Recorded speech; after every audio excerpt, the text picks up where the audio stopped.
कहानी की शुरुआत में हम ड्रासा नाम की एक शार्प शूटर को देखते हैं जो पिछले कई घंटों से एक टनल में छुपी हुई है। दरअसल वह यहाँ अपने शिकार का इंतजार कर रही होती है। ड्रासा को पास के एयरपोर्ट पर एक गवर्नमेंट अफसर को मारने का टास्क दिया गया था। कुछ ही देर बाद रनवे पर एक प्लेन लैंड करता है। ड्रासा को जैसे ही अपना शिकार नजर आया उसने उसे कई किलोमीटर दूर से एक ही शॉट में खत्म कर दिया। ड्रासा अपना ये काम इतनी बारीकी से अंजाम देती है कि वहाँ पर मौजूद गार्ड्स को पता ही नहीं चलता कि गोली किसने और कहाँ से चलाई। मिशन कंप्लीट करने के बाद ड्रासा अपनी माँ की कब्र पर जाती है जहाँ उसका फादर पहले से ही मौजूद होता है। यहाँ हमें ड्रासा के बारे में एक और बात मालूम होती है कि जब भी वह किसी को अपनी राइफल से मारती है तो उस बुलेट के कवर को अपने पास रख लेती है और फिर वह इन बुलेट कवर्स को अपने पिता को सौंप देती है। दरअसल ड्रासा एक कॉन्ट्रैक्ट किलर थी, यानी वह पैसों के लिए लोगों को मारा करती थी और अब तक कई लोगों को मार चुकी थी। इसे लोगों को मारना तो बिल्कुल अच्छा नहीं लगता था, लेकिन अब यह काम उसका पेशा बन चुका था। इसलिए ड्रासा उन बुलेट्स के कवर्स को अपने फादर को पकड़ा देती, जिससे उसका दुख थोड़ा कम हो जाता। ड्रासा अपने पिता को बताती है कि मुझे एक और नया प्रोजेक्ट मिला है जो पूरे 1 साल तक चलेगा। शायद इस दौरान मैं आपसे मिल नहीं पाऊंगी। जिस पर ड्रासा के फादर जवाब देते हैं, तुम हर साल आती हो और मुझे कुछ गोलियों के कवर पकड़ा देती हो, मगर अगले साल ऐसा नहीं होगा। मेरा कैंसर का लास्ट स्टेज चल रहा है, मेरे पास अब ज्यादा वक्त नहीं बचा और अगर आने वाले दिनों में मेरी मौत नहीं हुई तो मैं खुद 14 फरवरी वैलेंटाइंस डे पर अपनी जिंदगी खत्म कर लूंगा, क्योंकि अब मेरे पास जीने की कोई वजह नहीं है। तुम्हारी माँ भी मर चुकी है और तुम भी अपने काम के चलते साल में 1-2 बार मुझसे मिलने आती हो, इसलिए हो सकता है ये हमारी आखिरी मुलाकात हो। ये सुनकर ड्रासा की आंखें भर आती हैं। अब यहाँ सीन शिफ्ट होता है और हम देखते हैं इस कहानी के दूसरे लीड कैरेक्टर लेवाई को। लेवाई की जिंदगी बिल्कुल भी ठीक नहीं चल रही थी। उसे अक्सर भयानक सपने आते थे और नींद उसकी आंखों से कोसों दूर चली जाती थी। एक रात जब उसकी आंख बुरे सपने से खुलती है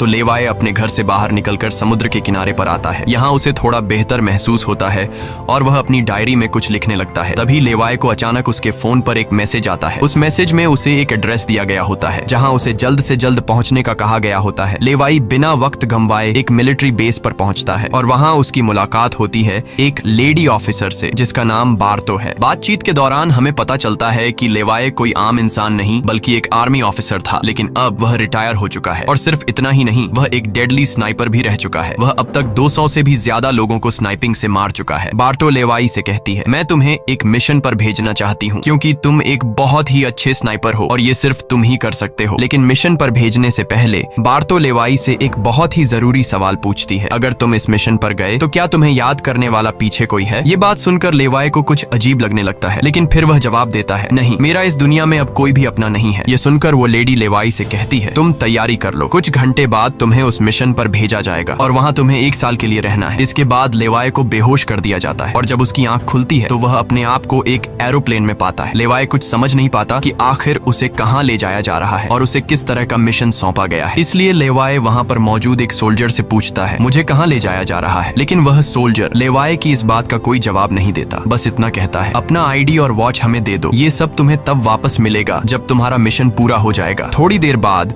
वो सोल्जर उसे बताता है, अब तुम्हारा प्लेन से उतरने का वक्त आ चुका है। कुछ ही मिनटों में हम नो फ्लाइंग जोन एरिया में एंटर करने वाले हैं। यहाँ से आगे जाने की हमें परमिशन नहीं है। बस वह सिर्फ इतना बताता है कि नीचे उतरने के बाद तुम्हें अकेले 32 किलोमीटर नॉर्थ की तरफ पैदल जाना होगा, तब तुम अपनी मिशन वाली जगह पर पहुंच जाओगे। लेकिन लेवाई के दिमाग में अब भी एक ही बात चल रही थी। वो फिर से उस सोल्जर से पूछता है, आखिर हम जा कहाँ रहे हैं? इस पर सोल्जर जवाब देता है, मुझे इस सवाल का जवाब देने का परमिशन नहीं है। मेरी वर्दी में एक माइक्रोफोन लगा हुआ है। अगर मैंने तुम्हें इस जगह के बारे में बताया तो मुझे नौकरी से निकाला जा सकता है या फिर मारा भी जा सकता है। यह बात सुनकर लेवाई के गले में सांसें अटक जाती हैं। इसके बाद उसे एक पैराशूट दिया जाता है और प्लेन का दरवाजा खुलते ही लेवाई कूद जाता है और सेफली लैंडिंग करता है। लेकिन असली गेम तो अब शुरू होता है। 32 किलोमीटर की दूरी उसे पैदल तय करनी थी। लेवाई को पैदल चलते चलते 2 दिन बीत जाते हैं और 2 दिनों का लंबा सफर तय करने के बाद फाइनली वो उस जगह पर पहुंच जाता है। वो देखता है कि ये एक बहुत ही सुनसान इलाका है जहां इंसान तो दूर बल्कि उससे परिंदे भी नहीं दिखाई देते। तभी उसकी मुलाकात जेडी नाम के एक आदमी से होती है। जेडी 1 साल तक यहाँ मिशन पर था, अब उसकी ड्यूटी खत्म हो चुकी है, इसलिए अब लेवाई उसकी जगह संभालेगा। जेडी लेवाई को एक वॉच टावर की तरफ ले जाता है। टावर के टॉप पर पहुंचने के बाद लेवाई को अब भी समझ नहीं आ रहा था कि उसे यहाँ क्या काम करना है। यही सवाल जब वो जेडी से पूछता है तो जेडी जवाब देता है, यहाँ एक बहुत ही गहरी खाई है जिसे गॉर्ज नाम दिया गया है। ये एक बहुत ही मिस्टीरियस और गहरी खाई है जिसके बॉटम तक आज तक कोई भी नहीं पहुंच पाया। तुम्हारा काम बहुत ही सिंपल है, तुम्हें इस खाई की पहरेदारी करनी है। इसके बाद वो लेवाई को यहाँ के स्ट्रिक्ट रूल्स बताता है। वह कहता है, तुम यहाँ से बाहर महीने में एक ही बार हेडक्वार्टर फोन कर सकते हो, चाहे कुछ भी हो जाए। तुम बाहर की दुनिया से जुड़ने की उम्मीद मत रखना। ये टावर, जिसे हम वेस्ट टावर कहते हैं, इसके ठीक सामने ईस्ट टावर है, वह रशिया का है। वहाँ भी एक गार्ड अपनी ड्यूटी निभा रहा है, लेकिन तुम दोनों के बीच कोई भी कॉन्टैक्ट अलाउ नहीं है। तुम्हें सिर्फ अपनी ड्यूटी पर ध्यान देना है और हाँ, आने वाले खतरे के लिए हर वक्त तैयार रहना, क्योंकि यहाँ तुम पर किसी भी वक्त हमला किया जा सकता है। यहाँ ऑटोमेटिक गन्स और नीचे ढेर सारे लैंड माइन्स लगाए हुए हैं। अगर ऑटोमेटिक गन्स में गोलियां खत्म हो जाए तो उसे हमेशा रिलोड रखना, क्योंकि हमले के दौरान ऑटोमेटिक गन्स तुम्हारी बहुत काम आएगी। और आखिरी बात, अगर तुम्हें कभी भी यहाँ तेज सायरन की आवाज सुनाई देने लगे तो तुम बिना सोचे समझे यहाँ से भाग जाना। जेडी कहता है, मुझे भी नहीं पता कि ऐसा क्यों बोला गया है, लेकिन मुझे जो पिछले ड्यूटी वर्कर ने बताया था वही मैं तुम्हें बता रहा हूँ। लेवाई उसकी सारी बातें अच्छी तरह से सुन लेता है, पर उसका सवाल एक ही था। वह पूछता है, आखिर यहाँ ऐसा क्या है जिसके लिए इतनी स्ट्रिक्ट सिक्योरिटी लगाई गई है? तभी जेडी एक ग्रेनेड निकालता है और इस ग्रेनेड को उस गहरी खाई में फेंक देता है। ग्रेनेड जैसे ही खाई की गहराइयों में धमाका करता है, वहाँ से एक अजीब भयानक आवाज गूंजने लगती है। वो आवाज किसी इंसान की बिल्कुल भी नहीं थी, वो किसी ऐसी चीज की थी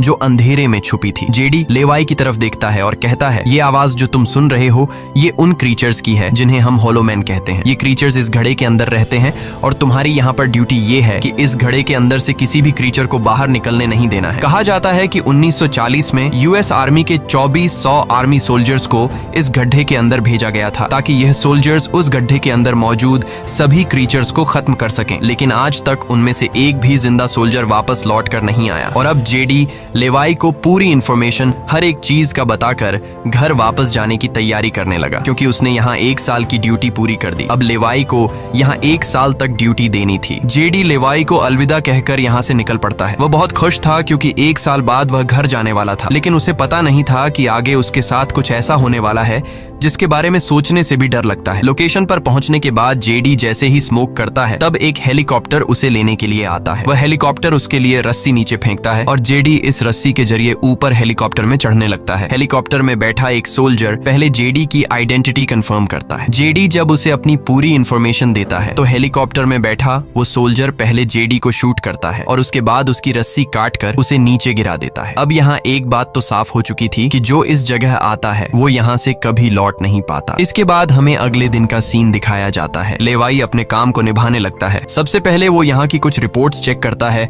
और जिन ऑटोमेटिक गन्स में गोलियां खत्म होती हैं उन्हें रीलोड करता है। इसी तरह से दिन गुजरते हैं और फिर 1 महीना। अब लेवाई को ये जगह बोरिंग फील होने लगी। वो सोचता है कि क्या 1 साल तक यहाँ बस अकेले ही रहना है, न किसी से बातचीत और न ही कोई एंटरटेनमेंट। इसीलिए टाइम पास करने के लिए वो अलमारी में रखी किताबें पढ़ने का सोचता है। जब वो अलमारी से किताबें निकालता है तो अचानक उसकी नजर अलमारी के पीछे की दीवार पर पड़ती है। उस दीवार पर कुछ नोट्स लिखे होते हैं। ये उन सभी लोगों के नोट्स थे जो इससे पहले इस टावर में अपनी ड्यूटी कर चुके थे। हर नोट में डर, अकेलापन और होलोमैन के खतरों का जिक्र था। एक दिन लेवाई को वेस्ट टावर से मशीन चलने की आवाज आती है। लेवाई जल्दी से अपने टेलीस्कोप से दूर से ईस्ट टावर को देखने की कोशिश करता है और तभी उसे एक लड़की दिखाई देती है और ये लड़की कोई और नहीं बल्कि ड्रासा होती है, जो कि उसकी अच्छी स्नाइपिंग की वजह से उसे इस टावर पर ड्यूटी दे दी गई थी। ड्रासा की खूबसूरती देखते ही लेवाई की नजरें उस पर जम जाती हैं, लेकिन लेवाई उससे बात नहीं कर पाता क्योंकि ऐसा करना रूल्स की खिलाफ वर्जी थी और ड्रासा को भी वेस्ट टावर में बैठे लेवाई के बारे में पता चल चुका था। अब इसी तरह से दिन गुजरते हैं और ये दोनों सोचते हैं कि क्या हमें एक दूसरे से बात करनी चाहिए या नहीं। कुछ दिन बाद ड्रासा का जन्मदिन आता है। अकेलेपन में घिरी हुई ड्रासा को लगता है कि उसे किसी से बात करनी चाहिए। वो लेवाई से बात करने की कोशिश करती है। ड्रासा एक व्हाइट बोर्ड के जरिए लेवाई से पूछती है, तुम्हारा नाम क्या है? इस पर लेवाई को रूल्स याद आते हुए कहता है कि नाम बताना अलाउड नहीं है, लेकिन ड्रासा मुस्कुराते हुए अपना नाम बताती है, मेरा नाम ड्रासा है। लेवाई भी ज्यादा न सोचते हुए अपना नाम बता देता है। ड्रासा बताती है कि आज मेरा बर्थडे है और ड्रासा अपने बर्थडे को सेलिब्रेट करते हुए डांस करने लगती है। ड्रासा लेवाई से पूछती है, क्या तुम्हें डांस करना आता है? लेवाई बताता है, नहीं, मुझे डांस करना बिल्कुल भी नहीं आता। जिस पर ड्रासा पूछती है, तो फिर तुम्हें क्या करना आता है? लेवाई जवाब देते हुए बोर्ड पर लिखता है, मैं शूटिंग थोड़ी बहुत अच्छी कर लेता हूँ। यहाँ ट्रासा उसकी शूटिंग स्किल्स चेक करने के लिए अपने टावर पर एक छोटी सी बॉटल उसके सामने रख देती है और लेवाई अपने टारगेट को निशाने पर रखते हुए एक ही गोली में उस बॉटल को फोड़ देता है। अब यहाँ ट्रासा भी पीछे रहने वाली नहीं थी। वह भी अपनी शूटिंग स्किल्स को दिखाते हुए लेवाई के टावर में रखी एक छोटी सी बॉटल को बिल्कुल परफेक्ट शूट कर लेती है, जिससे लेवाई को पता चलता है कि ट्रासा कोई आम लड़की नहीं बल्कि वह एक डेडली स्नाइपर है। धीरे धीरे दोनों की बातचीत बढ़ने लगती है। ट्रासा और लेवाई एक दूसरे को समझने लगते हैं, लेकिन तभी जब ये दोनों बातचीत में मसरूफ होते हैं, ट्रासा की नजर अचानक नीचे गड्ढे की तरफ जाती है। वो देखती है कि नीचे से कुछ भयानक क्रीचर्स यानी होलोमैन तेजी से वेस्ट टावर की तरफ चढ़ रहे हैं। वह जल्दी से लेवाई को अलर्ट करती है, नीचे देखो, तुम्हारी तरफ कुछ क्रीचर्स बढ़ रहे हैं। लेवाई जैसे ही नीचे देखता है, उसकी आंखें चौंक जाती हैं। नीचे सिर्फ एक या दो नहीं बल्कि हजारों क्रीचर्स ऊपर की ओर बढ़ रहे होते हैं। वो बिना वक्त गंवाए अपनी स्नाइपर राइफल उठाता है और एक एक करके क्रीचर्स को शूट करने लगता है, लेकिन क्रीचर्स की तादाद इतनी ज्यादा होती है कि लेवाई उन्हें अकेले संभाल नहीं पाता। इसलिए ट्रासा भी अपनी मशीन गन से गोलियां बरसाने लगती है। अब वेस्ट टावर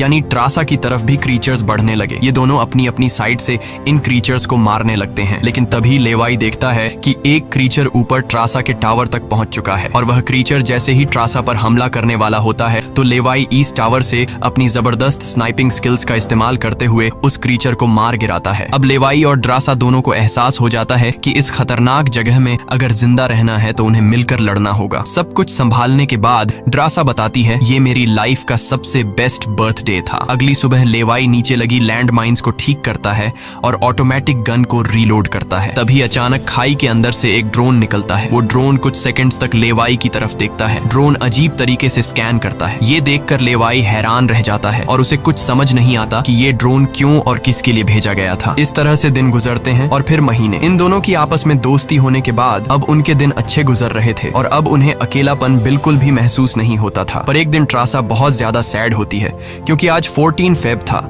और उसे याद आता है कि उसके फादर ने कहा था कि अगर कैंसर की वजह से आने वाले कुछ दिनों में नहीं मरा तो वो 14 फेब के दिन खुद को मार देगा। और यहाँ ट्रासा बोर्ड पर लिखकर लेवाई को बताती है, आज मैं खुद को बहुत ही अकेली महसूस कर रही हूँ। अगर आज मेरे पास कोई होता तो बहुत अच्छा होता। लेवाई को भी पहले ही दिन से ट्रासा से मिलने का मन था और आज वह खुद को रोक नहीं पाता। वो ट्रासा के पास जाने का प्लान बना लेता है। वह एक रॉकेट लॉन्चर के जरिए ईस्ट टावर तक पहुंचने का जुगाड़ कर लेता है। अगली सुबह वो रॉकेट लॉन्चर का इस्तेमाल करके एक मजबूत रस्सी को ट्रासा की तरफ फेंकता है, जिसके बाद ट्रासा टावर के बाहर आती है और वो रस्सी को मजबूती से एक पेड़ के साथ बांध देती है ताकि लेवाई रस्सी के जरिए लटक कर ईस्ट टावर तक पहुंच जाए। लेवाई बिना देर किए उस रस्सी के सहारे ईस्ट टावर की ओर बढ़ने लगता है, लेकिन बीच में वो अटक जाता है क्योंकि आगे रस्सी की ढलान खत्म हो चुकी थी। इसलिए अब लेवाई हाथों की मदद से आगे बढ़ने लगता है और करीब आधा घंटा हाथों की मदद से सफर करने के बाद वो ट्रासा के टावर तक पहुंच जाता है। ट्रासा उसे वेलकम करती है और कहती है, तुमसे बहुत ही गंदी पसीने की बू आ रही है, इसलिए पहले तुम नहा लो, फिर मैं तुमसे मिलूंगी। लेवाई को ये सुनकर हंसी आ जाती है। वह कुछ कहता नहीं, बस सिर हिलाकर मान जाता है। ट्रासा यहाँ पर शरारत करते हुए उसके कपड़े दूर जाकर छिपा लेती है और सीसीटीवी कैमरा के जरिए लेवाई को देख रही होती है, जो टावर में मौजूद शावर में नहा रहा होता है। उसके बाद लेवाई और ट्रासा एक साथ बैठकर काफी देर तक बातें करते हैं। ट्रासा उससे अपनी पूरी स्टोरी बताती है और बताती है कि अब इस दुनिया में मेरा कोई नहीं रहा, सिर्फ मेरे फादर जिंदा बचे थे, पर कल के दिन उसने भी खुद को मार दिया होगा। यहाँ लेवाई भी ट्रासा को रात में आने वाले भयानक सपने और अपने उन दिनों के किस्से सुनाता है जब वो यूएस आर्मी में था। इस तरह से बातें करते करते रात हो जाती है। ट्रासा यहाँ एक सॉफ्ट म्यूजिक लगा लेती है। ये दोनों म्यूजिक की धुन पर डांस करने लगते हैं। इसी डांस के दौरान वो एक दूसरे के करीब आने लगते हैं और उनके बीच रोमांस होने लगता है। कुछ देर बाद लेवाई ट्रासा की तरफ देखकर एक मुस्कान के साथ कहता है, मैंने तुम्हारे लिए एक शायरी लिखी है, जब हम यहाँ से निकलेंगे तभी मैं तुम्हें वो शायरी दूंगा। अगले दिन लेवाई को वापस अपने वेस्ट टावर लौटना था। वह ट्रासा को अलविदा कहता है और रस्सी के सहारे वेस्ट टावर की तरफ चलना शुरू कर देता है। ट्रासा भी उसे जाते हुए देखती रहती है, लेकिन तभी हम देखते हैं कि कुछ क्रीचर्स ऊपर टावर की तरफ बढ़ रहे हैं, जिनमें से एक क्रीचर वहां लगे लैंड माइन से टकरा जाता है और एक जोरदार धमाका होता है। लैंड माइन के फटने से जो उसके लोहे के पार्ट्स हवा में उड़ जाते हैं, उनमें से एक पार्ट रस्सी से टकरा जाता है, जिससे रस्सी टूट जाती है और वह तेजी से उस खाई में गिर जाता है। है। लेवाई को गिरते देखकर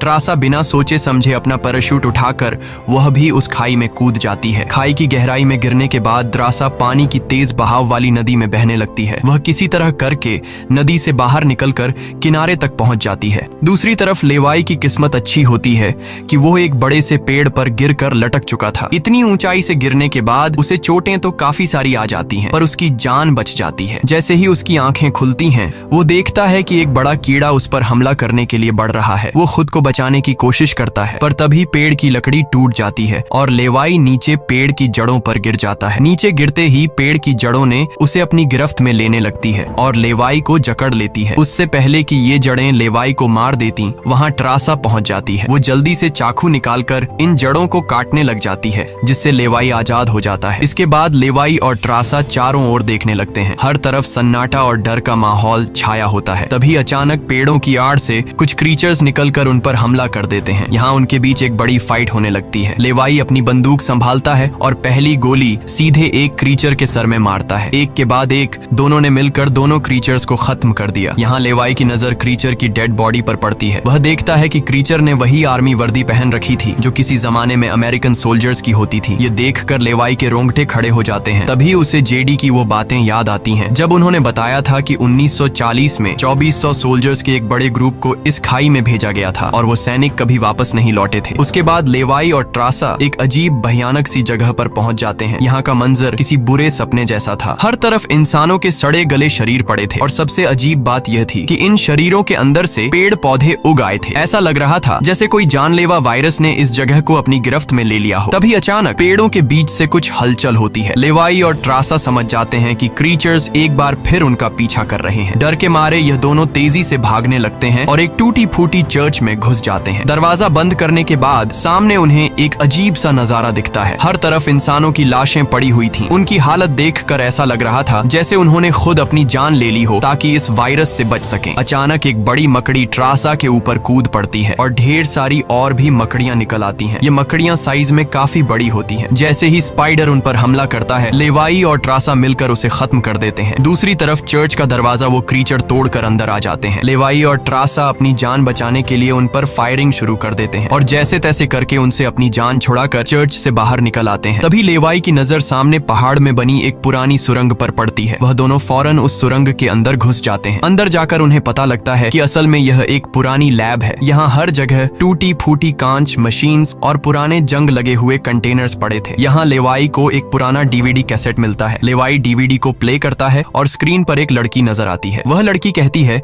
कि हम लोग यहाँ एक सीक्रेट केमिकल मिसाइल प्रोजेक्ट पर काम कर रहे थे। हमारे साथ सैकड़ों साइंटिस्ट थे, पर एक दिन यहाँ भूकंप आया। भूकंप के तेज झटके से मिसाइल की केमिकल लीक हो गई। जहरीला केमिकल हवा में मिलने लगा। कुछ ही घंटों में लोग वायरस से इन्फेक्ट होने लगे। वह लड़की अपना पेट दिखाते हुए बताती है कि मैं भी इन्फेक्टेड हूँ। हालांकि हमने मिलिट्री को सब कुछ बताया। हमने उनसे कहा कि इस पूरे इलाके को बॉम्बिंग करके तबाह कर दिया जाए ताकि इन्फेक्शन और फैल न सके, लेकिन उन्होंने हमारी बात नहीं सुनी। इस वीडियो को देखने के बाद लेवाई को वहाँ एक नए जमाने का कंप्यूटर मिलता है। लेवाई को समझ नहीं आता कि इस जगह में आज के दौर का कंप्यूटर कैसे रखा गया है। लेवाई उसे ऑन करता है और उसमें मौजूद जानकारी को देखकर एकदम सुन रह जाता है। उसे डार्क लेक नाम की एक कंपनी के बारे में पता चलता है जो पैरामिलिट्री बनाने का काम करती है। ये कंपनी यहाँ से इन्फेक्टेड लोगों के सैंपल्स इकट्ठा करके अपने कंट्री के सोल्जर्स को सुपर सोल्जर्स में कन्वर्ट करने के लिए उन पर एक्सपेरिमेंट करती है। यही वजह है कि कोई भी देश इस जगह को मिटाना नहीं चाहता। इसके अलावा लेवाई को यह भी पता चलता है कि यह जो खाई है, यहाँ पर एक बहुत ही बड़ा मिसाइल है जिसकी एक्टिवेशन पर जब वो फटेगा तो 4.2 किलोमीटर की लंबाई में सब कुछ मिटा देगा। लेवाई और ट्रासा ये सारा राज समझ जाते हैं। उन्हें पता चल जाता है कि जिस लेडी बार्तो ने उन्हें यहाँ भेजा था वही इस जगह की ओनर है और वो इस जगह का गलत इस्तेमाल कर रही है। और इस जगह को सीक्रेट रखने के लिए लेडी बार्तो हमेशा ऐसे इंसान को यहाँ पर ड्यूटी के लिए चुनती थी जिसका पीछे कोई पूछने वाला नहीं हो, और उस इंसान को यहाँ साल भर ड्यूटी करने के बाद मार दिया जाता, जिस तरह से जेडी को मार दिया गया था ताकि वो बाहर आकर दुनिया को इस जगह के बारे में नहीं बता सके। ये सब जानने के बाद जैसे ही ये दोनों वहाँ से निकलते हैं, तभी एक घुड़सवार क्रीचर ट्रासा को रस्सी से जकड़कर अपने साथ ले जाता है। लेवाई ट्रासा की तलाश में यहाँ वहाँ भटकता है, लेकिन उसे ट्रासा कहीं दिखाई नहीं दे रही थी। तभी लेवाई एक ऐसी जगह पर पहुंचता है जहाँ एक बड़ी मिसाइल रखी हुई थी। ये वही मिसाइल थी जिसके बारे में डार्क लेक कंपनी के कंप्यूटर से लेवाई को जानकारी मिली थी। लेवाई को सब कुछ साफ समझ आ चुका था। असल में वॉच टावर में पहले रह चुके लोग जब यह कहते थे कि अगर सायरन की आवाज सुनाई दे तो जितनी जल्दी हो सके यहाँ से भाग जाना चाहिए, वो दरअसल इस मिसाइल की ही बात कर रहे थे। दूसरी तरफ ट्रासा अब उस क्रीचर के कब्जे में थी। ट्रासा खुद को छुड़ाने की कोशिश करती है और जैसे तैसे करके वो खुद को छुड़ा लेती है। आजाद होते ही ट्रासा और क्रीचर के बीच फाइट छिड़ जाती है। लेवाई भी ट्रासा को ढूंढते ढूंढते वहां पहुंच जाता है और वह भी फौरन क्रीचर पर हमला कर देता है और ये दोनों मिलकर उसे आग लगाकर जला देते हैं। और अब बारी आती है इन लोगों की यहाँ से निकलने की, मगर आगे का रास्ता और भी ज्यादा मुश्किल था। जैसे ही लेवाई और ट्रासा आगे बढ़ते हैं, सामने एक खतरनाक इलाका आता है जहाँ से निकलना एक बहुत ही बड़ा चैलेंज था। यहाँ इंसान और पौधे आपस में पूरी तरह से जुड़े हुए थे, जैसे कि वह किसी खतरनाक एक्सपेरिमेंट का नतीजा हो। खैर, ये लोग हर कदम को संभाल कर रखते हुए आगे बढ़ते हैं कि तभी ट्रासा का पैर फिसल जाता है, जिससे ये पौधे एक्टिवेट हो जाते हैं। वो ट्रासा को जकड़ लेते हैं, लेकिन यहाँ लेवाई हिम्मत दिखाते हुए आगे बढ़ता है और अपनी पूरी ताकत से ट्रासा को छुड़ा लेता है। वह बॉम्ब का इस्तेमाल करके वहां के पूरे प्लांट सिस्टम को उड़ा देता है। लेवाई ट्रासा को लेकर वहां से बाहर निकल आता है। थोड़ा सा आगे चलने के बाद उन्हें एक गैराज नजर आता है जहां पर एक गाड़ी खड़ी होती है। ये दोनों जल्दी से उस गाड़ी में बैठ जाते हैं और उस जगह से निकलने की कोशिश करने लगते हैं। आखिरकार कुछ दूरी तय करने के बाद उन्हें एक रस्सी नजर आती है जो ऊपर वॉच टावर तक जाती थी, लेकिन अब वो क्रीचर्स भी उनका पीछा करते हुए वहां तक पहुंच चुके थे। अब यहाँ रस्सी को हाथों से पकड़कर ये लोग अगर ऊपर चढ़ते तो ये क्रीचर्स इन्हें मार देते। इसलिए लेवाई समझदारी से काम लेते हुए जीप को रस्सी से बांधकर ऊपर चढ़ने लगते हैं। ये लोग जीप को इसलिए रस्सी से बांध लेते हैं ताकि ये दोनों जीप में बैठकर उनके हाथ क्रीचर्स के साथ लड़ने के लिए फ्री हों। वो क्रीचर्स उन पर हमला करते हैं और यहाँ उनके बीच एक बड़ी फाइट होती है, लेकिन वो क्रीचर्स तादाद में काफी ज्यादा थे, इसलिए वो इन पर भारी पड़ रहे थे। यहाँ लेवाई के दिमाग में एक आइडिया आता है। वह जीप की पेट्रोल टैंक इन क्रीचर्स पर लीक कर देता है, जिससे निकलने वाले तेल को आग लगाकर उन सभी क्रीचर्स को जला देता है और आखिर में ये लोग उस जीप की रस्सी काट कर उसे नीचे छोड़ देते हैं, जिससे वो सभी क्रीचर्स मारे जाते हैं। इस तरह से ये लोग फाइनली ऊपर चढ़ने में कामयाब हो जाते हैं। अब इन दोनों को पता चल चुका था कि अगर ये दोनों यहाँ साल भर ड्यूटी कर भी लें तब भी आखिर में इन दोनों को मार दिया जाएगा। इसलिए अब ये दोनों एक बड़ा फैसला करते हैं कि अब वो इस जगह की रक्षा नहीं करेंगे बल्कि इस जगह को तबाह कर देंगे, ताकि इनकी तरह कोई दूसरा सोल्जर यहाँ पर न फंस सके और इस जगह का गलत इस्तेमाल बंद हो जाए। ये सब करने के बाद ये दोनों यहाँ से दूर जाकर एक नई जिंदगी की शुरुआत करेंगे। यहाँ ट्रासा कहती है, मेरे पास फ्रांस में छुपने के लिए एक जगह है, हम वहाँ जाकर शादी करेंगे और आगे की जिंदगी वहीं पर बिताएंगे। लेवाई ट्रासा की बात मान जाता है और अब वह कहता है, मुझे वापस अपने टावर पर जाना होगा। मैं वहाँ जाकर टावर में एक बॉम्ब फिट करूंगा और साथ ही इस मिसाइल को भी एक्टिवेट कर दूंगा, जिससे यह पूरी जगह तबाह हो जाएगी। जिसके बाद लेवाई रस्सी की मदद से अपने टावर तक पहुंच जाता है। इस बीच लेडी बार्तो लेवाई से कांटेक्ट करती है और सवाल करती है, क्या तुम इस गड्ढे के अंदर गए थे, क्योंकि किसी ने हमारे कंप्यूटर को ऑन किया है। लेवाई यहाँ पर झूठ बोलकर बताता है, नहीं, मैं वहाँ नहीं गया था। लेकिन बार्तो जानती है कि लेवाई झूठ बोल रहा है। उन्होंने सिक्योरिटी कैमरास में सब कुछ देख लिया था कि लेवाई और ट्रासा दोनों गड्ढे के अंदर गए थे। फिर भी वो अपनी बात को आगे बढ़ाते हुए कहती है, अगर तुम नहीं गए तो फिर जाहिर सी बात है कि यह सारा काम उस वेस्ट टावर वाले गार्ड का है। तुम एक काम करो कि उस वेस्ट टावर वाले इंसान यानी ट्रासा को मार दो, क्योंकि उसने रूल तोड़ा है। यहाँ लेवाई हाँ तो बोल देता है, लेकिन बार्तो को पता चल चुका था कि यह उसे नहीं मारेगा और वह समझ चुकी थी कि ये दोनों अब यहाँ से भागने वाले हैं और बाहर जाकर दुनिया को इस जगह के बारे में बता देंगे। इसीलिए वह खुद हेलीकॉप्टर में यहाँ पहुँचती है। लेकिन बार्तो के पहुँचने से पहले ये दोनों अपनी पूरी तैयारी कर चुके थे। लेवाई टावर से काफी दूर जाकर अपनी लाइफ का सबसे लंबा शॉट लेता है और सीधा उस टावर पर गोली मारता है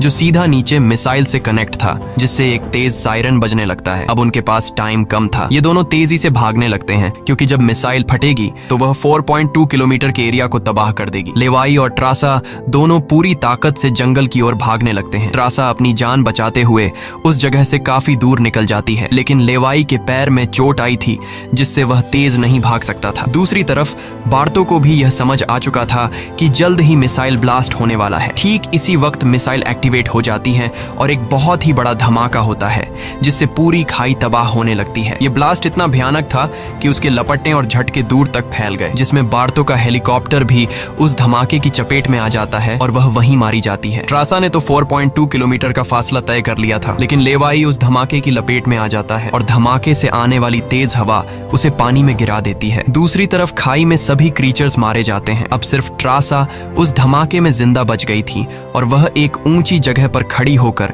लेवाई का इंतजार करने लगी। इंतजार करते करते रात हो जाती है, लेकिन लेवाई का कोई अता पता नहीं चलता। वो समझ जाती है कि अब लेवाई जिंदा नहीं रहा, जिसके बाद कहानी यहाँ से कुछ महीने आगे शिफ्ट होती है। ट्रासा लेवाई की लिखी हुई कविता को पढ़ती है। हर एक शब्द में उसे लेवाई की यादें महसूस होती हैं। आंखों में आंसू लिए वो अपने दिल को संभालने की कोशिश करती है। अब ट्रासा एक नई जिंदगी की शुरुआत करते हुए फ्रांस के एक होटल में वेट्रेस की जॉब करने लगती है। लेकिन फिर अचानक एक दिन ट्रासा के सामने लेवाई आकर खड़ा हो जाता है। वह जिंदा था। लेवाई को देखकर ट्रासा की आंखें खुली की खुली रह जाती हैं। वह खुशी के मारे दौड़कर लेवाई को गले लगाती है और इसी के साथ यह कहानी खत्म हो जाती है। अगर वीडियो आपको अच्छी लगी हो तो हमारे चैनल को सब्सक्राइब और वीडियो को लाइक जरूर कीजिएगा।